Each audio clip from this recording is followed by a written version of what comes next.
Hello नमस्कार दोस्तों, स्वागत है आप सभी का अपने यूट्यूब चैनल ममता टेक्निकल में। तो आज की जो वीडियो है उन कोपा वाले बच्चों के लिए बहुत ही ज़्यादा इंपॉर्टेंट होने वाली है, जिसने कहीं ना कहीं 1 साल का डिप्लोमा किया है कोपा ट्रेड से। कंप्यूटर ऑपरेटिंग सिस्टम जो हो, आपने सुना हो कोपा ट्रेड जो है, जिसने कोपा ट्रेड से डिप्लोमा कर रखा हो उनके लिए, या किसी ने कंप्यूटर में 1 साल का डिप्लोमा लिया है, उन बच्चों के लिए ये जो भर्ती है बहुत ही ज़्यादा इंपॉर्टेंट और ख़ास होने वाली है। यदि आप इस चैनल पर नए हैं तो इस चैनल को सब्सक्राइब कर लीजिए। इस पर आपको जॉब से संबंधित सारी नोटिफिकेशन बहुत जल्दी मिलती रहेगी। जैसे कि आप ये भर्ती देख पा रहे हैं, बहुत जल्दी एक भर्ती आने वाली है। नोटिफिकेशन आउट हो चुका है। यूपी पुलिस में पहली बार कंप्यूटर ऑपरेटर के फॉर्म निकल रहे हैं 2024 के अंतराल में। वैसे हर साल ही निकलते हैं, लेकिन 2024 में भी ये पहली भर्ती आई है। तो कंप्यूटर ऑपरेटर जो कि रखे जा रहे हैं ग्रेड ए के पदों की। ठीक है, तो इसके बारे में हम सारी चीज़ के बारे में जानकारी लेंगे वन बाय वन करके। ठीक है, तो आप देखिए, सबसे पहले आरक्षित जो है ये सीटों का विवरण है कि किस कितनी सीट है, टोटल कितनी सीट है। ठीक है, ओबीसी की कितनी, एससी की कितनी, ईडब्ल्यूएस की कितनी, तो सब जाति के लिए इसमें लिखी हुई है। तो टोटल पोस्ट की बात करते हैं तो टोटल पोस्ट है 930।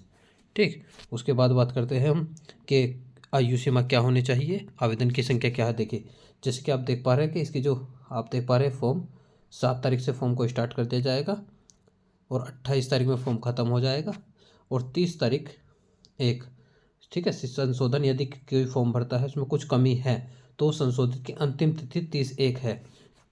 मान्य बता आपने 7 या 10 तारीख को फॉर्म भरा, कोई आपके कारणवश किसी कोई फार्म में दिक्कत है या कोई भी दिक्कत है, संशोधन करना है, तो वो 30 तारीख तक संशोधन कर सका। मात्र 21 दिन ये आपको फॉर्म की टाइमिंग दी गई है। 21 दिन के अंदर अंदर आपको ये फॉर्म भरना होगा। ठीक है, तो उससे आगे देखते हैं। शुल्क की बात करते हैं तो 400 रुपये। शुल्क की बात करते हैं तो 400 रुपये आपको फॉर्म का फीस है, जो कि आपको देने होंगे। उसके बाद ये आप पढ़ सकते हैं, सारी नोटिफिकेशन हम उसको डाल देंगे। डोएक से यदि आपके पास 1 साल का डिप्लोमा है तो भी आप इसको फॉर्म को भर सकते हैं, या कंप्यूटर फील्ड में आपके पास कोई भी हो। और इसकी आयु सीमा की बात करें तो 18 वर्ष से लेकर 28 वर्ष, 18 वर्ष से लेकर 28 वर्ष। ठीक है, कितने वर्ष, 28 वर्ष। उसके बाद ये कह रहा है किससे किसके बीच का, यानी कि नहीं होना चाहिए और 2005 से बाद का नहीं होना चाहिए। तो यानी कि इसके इसके बीच में ही उसकी आयु सीमा होनी चाहिए। उसके बाद देखते हैं, देखो ये सारी चीज़ आप पढ़ सकते हो, नोटिफिकेशन आपके डिस्क्रिप्शन बॉक्स में मिल जाएगी, तो आप देख सकते हैं। और अधिक जानकारी के लिए इस वेबसाइट पर भी जाकर आप चेक कर सकते हैं। ठीक, उसके बात करते हैं सिलेबस। सिलेबस में बात करते हैं, देखिए सिलेबस में सामान्य ज्ञान, मानसिक अभिरुचि, तर्क शक्ति, कंप्यूटर विज्ञान, तो ये सब्जेक्ट आपसे पूछा जाएगा। टोटल पर्सन संख्या बात करते हैं 160 पर्सन हो गए। प्रत्येक पर्सन 1.225 अंक यानी कि 1.25 नंबर होगा। ठीक है ना। तो बाकी जो भी प्रक्रिया है आपको बता दें कि जो पूरी परीक्षा होगी आपकी कितने अंकों की होगी, 200 अंकों की परीक्षा होगी आपकी। ठीक, उसके बाद ये सारी चीज़ें आप अच्छे तरीके से देखो पढ़ सकते हो। ठीक है ना। देखो हर चीज़ बतानी संभव नहीं, तो अब बात करते हैं हम क्या क्या योग्यता होनी चाहिए एजुकेशन में। डिप्लोमा, हाई स्कूल पास, ठीक है, कितने किसकी कितनी छूट है वो भी आप इसमें बहुत आराम से देख सकते हैं। तो अभी हम बात करते हैं आपके डिप्लोमा की, इसमें कौन कौन सा डिप्लोमा है, बाकी आप इसे बहुत आराम से देख सकते हैं, पढ़ सकते हैं। इसका लिंक आपको डिस्क्रिप्शन बॉक्स में मिल जाएगा नोटिफिकेशन का। ठीक है, और इस वीडियो को ज़्यादा से ज़्यादा लोगों को शेयर कर दीजिए, जिससे कि जिन लड़कों को इसकी ज़रूरत है उन तक ये वीडियो पहुंच जाए। ठीक है, चलो अब आते हैं बिल्कुल मेन चीज़ पर। देखो यदि आपका डिप्लोमा नंबर 1 से पढ़ते हैं हम, केंद्र सरकार, राज्य सरकार के किसी विश्वविद्यालय यानी कि जो नीट, ठीक है, NIELIT नीट, डोएक से मान्यता प्राप्त सरकारी या निजी संस्थान से, या सरकारी हो या प्राइवेट से, कम 1 वर्ष की अवधि में O लेवल का पाठ्यक्रम उत्तीर्ण कर रखा हो, वो इसको फॉर्म को भर सकता है। ध्यान रखना है डोएक से होना चाहिए O लेवल, या नीट से हो।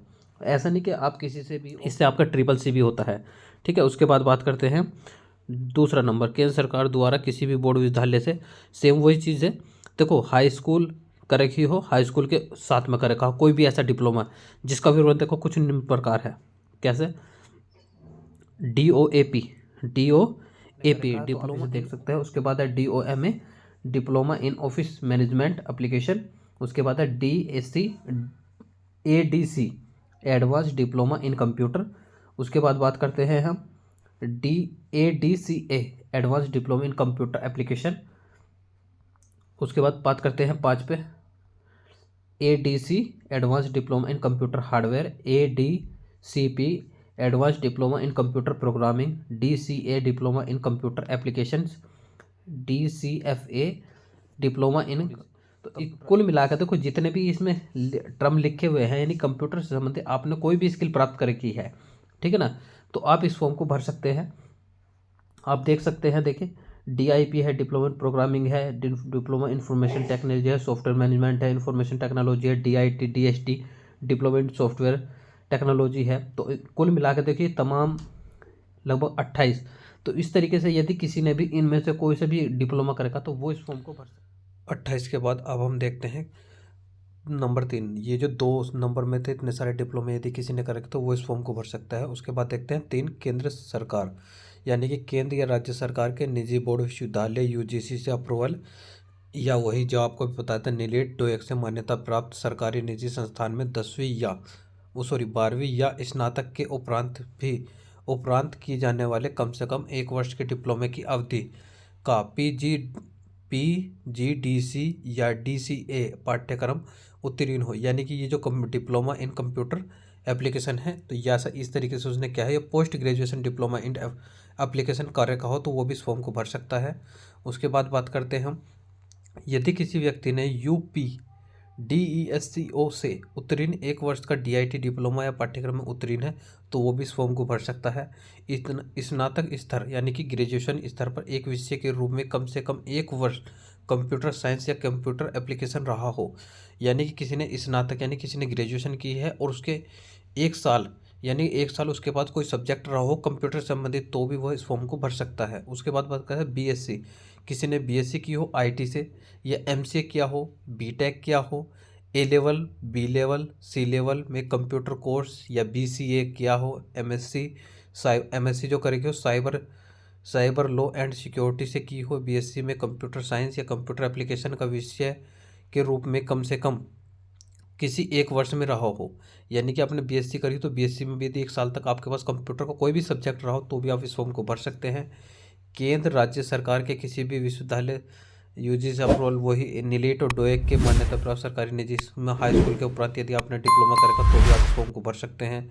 उसके बाद बात करते हैं केंद्र सरकार द्वारा वही जो अभी आपको बताया है, कंप्यूटर कम से कम 1 वर्ष की अवधि का होना चाहिए, राष्ट्रीय कंप्यूटर साक्षरता मिशन में भी का रखा होना, लेकिन 1 साल का हो, ठीक है। उसके बाद करें बहुत इंपॉर्टेंट चीज़ है 9 नंबर, ITI से 52 सप्ताह का कंप्यूटर यानी कि कोपा ट्रेड कोर्स उत्तीर्ण हो।